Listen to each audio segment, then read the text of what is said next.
Assalamualaikum warahmatullahi wabarakatuh. Baik, kami dari kelompok P5 kelas 10-4 sebelumnya perkenalkan. Nama saya Melda Safira Putri sebagai pembawa acara.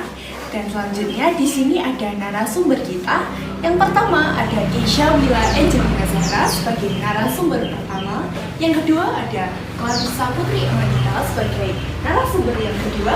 Dan yang terakhir ada Erlanda Bunga Kristia sebagai narasumber terakhir kita. Nah, sebelum kita lanjut ke pembahasannya, boleh nggak sih kita kenalan sama narasumber kita? Boleh dimulai dari yang Baik, nama saya Clarissa Putri Amanita. Saya beralamatkan di Desa Pengkol, Kecamatan Kauman, Kabupaten Ponorogo. Dulunya saya alumni SMP Negeri 6 Ponorogo. Ya. Terus selanjutnya yang ini? Perkenalkan, nama saya Keisha Wila Angelina Zahra. Alamat rumah saya di Desa Carangrejo. Saya alumni dari SMPN 2 Kauman. Selanjutnya? Perkenalkan, nama saya Erlanda Bunga Kristia. Alamat saya dari Karangan, Kecamatan Badekan. Saya alumni dari SMP 1 Badekan. Baik nih, kita lanjut ke pembahasannya aja ya. Nah, pada saat ini sedang marak sekali kan banyak anak-anak yang menyukai game online. Sampai banyak pada kasus di mana anak-anak ini kecanduan atau memiliki keinginan untuk selalu bermain game online. Nah, kalau menurut narasumber kita ini, bagaimana tentang kasus ini? Sebenarnya bermain game online adalah suatu hal yang wajar, sebab bermain game online juga memiliki dampak yang positif. Harus diingat bahwa game online mampu meningkatkan keterampilan anak muda dalam mengoperasikan maupun kecanggihan teknologi lainnya. Di era serba digital, ini dibutuhkan adaptasi yang baik agar mampu memanfaatkannya secara optimal. Baik, ini juga sangat bisa dibenarkan ya, karena anak-anak di zaman sekarang ini memang benar-benar harus bisa mengikuti perkembangan zaman yang ada. Benar, karena dengan bermain game online, anak muda Indonesia tidak gaptek dan mampu mengikuti perkembangan zaman dengan baik. Di sisi lain, game online juga memiliki dampak positif sebagai sarana hiburan. Oh, jadi selain mampu mengikuti perkembangan zaman, game online ini juga bisa menjadi sarana hiburan ya? Tentu bisa, sebab kalangan anak muda Indonesia itu tak bisa lepas dari bosan, emosi, depresi, dan stres, maupun perasaan tidak nyaman lainnya yang dapat muncul dari banyak hal. Dan salah satu cara untuk melepaskan rasa tidak nyaman tersebut adalah dengan bermain game online. Oh, tapi memang benar sekali sih, kondisi mental anak Indonesia di zaman sekarang ini memang salah satunya juga bisa diatasi dengan cara game online. Hal ini memang cukup wajar terjadi untuk saat ini.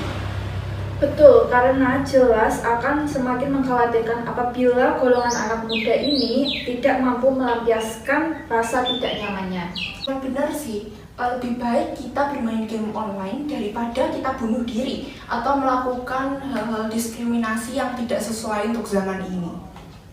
Bahkan saat ini tidak sedikit gamers yang mampu meraup penghasilan yang fantastis dengan bermain game online, yang artinya menandakan apabila menekuni usaha dengan game online dengan sungguh-sungguh bisa memberikan keuntungan atau hasil yang maksimal. Saya dengar banyak sekali para gamers muda zaman sekarang yang menghasilkan banyak uang hanya dengan bermain game online. Banyak sekali gamers muda zaman sekarang yang bisa menghasilkan uang hanya dengan bermain game online. Apakah benar? Inilah titik yang bahkan dapat dijadikan solusi terbaik bagi siapa saja yang kesulitan bekerja namun handal bermain game online. Daripada menjadi pengangguran, lebih baik memanfaatkan game online untuk mendapatkan penghasilan. Nah, itu dia.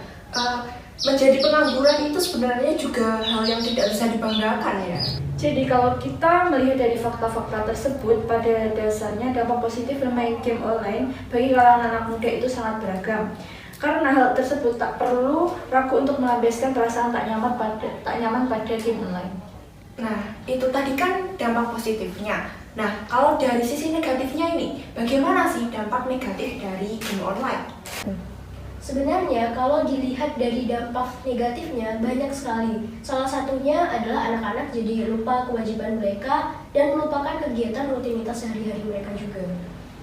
Jadi intinya game online ini membuat kita jadi lupa akan kewajiban kita gitu ya? Dan selain itu, game online itu juga berpengaruh kepada mata. Misalkan kalau kita terlalu lama terpatok pada sesuatu yang mengandung sinar radiasi seperti gawai, ponsel, ataupun laptop, itu bisa membuat mata kita memerah dan mengganggu kesehatan mata juga. Selain berpengaruh pada mata, game online juga mengganggu tentang sosialisasi anak-anak itu sendiri. Anak-anak yang bermain game online cenderung lebih suka menyendiri. Para gamers biasanya lebih suka meluangkan waktu sendiri. Hingga karena sosialisasi mereka itu semakin mengecil, menjadi pemalu, susah bergaul, dan menimbulkan rasa canggung ketika mereka berhadapan dengan teman-teman sebayanya. Menjadi pemalu ketimbang anak-anak lainnya. Betul sekali, karena selain menjadi lebih pemalu, anak-anak ini yang suka main game online biasanya juga terganggu di akademiknya. Karena apa? Mereka akan lebih sering main game online daripada melakukan kegiatan seperti belajar, kerja kelompok, dan juga lain-lainnya. Itu juga bisa menimbulkan dampak seperti turunnya ranking mereka yang menjadi kurang fokus di kelas, dan lain-lain juga. Nah, itu tadi kan dampak positif dan juga dampak negatif dari game online ini sendiri. Nah, kalau menurut para ahli ini, gimana sih pendapat Anda? Terkait permasalahan yang menyebutkan kebiasaan game online di kalangan anak muda Indonesia memiliki dampak negatif, melahirkan sudut pandang baru. Permasalahan satu ini sebenarnya benar dan masuk akal. Meski begitu, jangan mengesampingkan bahwa bermain game online juga memiliki berbagai dampak positif. Dalam sudut pandang baru, sebenarnya permasalahan tersebut bisa dilihat dari bagaimana penggunaannya. Nah, benar sekali. Memang dampak dari game online ini tidak bisa kita hanya melihat dari satu sisi saja.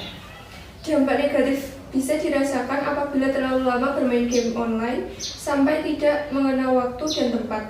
Apalagi gamers yang memainkan game online tersebut masih anak-anak sehingga mudah kecanduan. Untuk anak-anak yang memainkan game online harus didampingi oleh orang tua. Hal ini dengan tujuan supaya ada orang lain yang mengingatkan ketika terlalu lama memainkan game online. Jadi tentu membutuhkan pendampingan orang tua ya. Tidak hanya itu saja, orang tua juga harus mengingatkan waktu belajar, makan, ibadah maupun kegiatan lainnya supaya anak tak tergantung untuk bermain game online. Hal ini juga berlaku untuk anak muda Indonesia dengan usia remaja. Peran orang tua memang sangat dibutuhkan bagi mereka.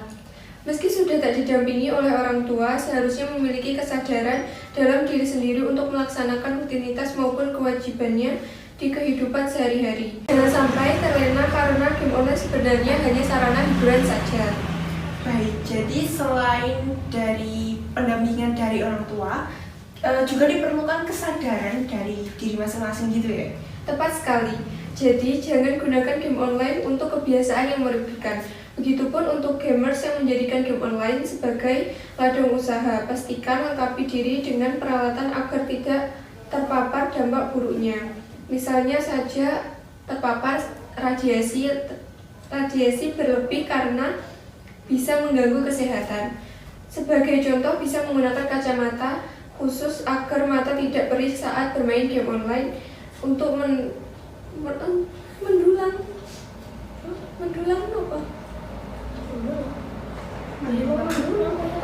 pengalaman. Ya. Iya,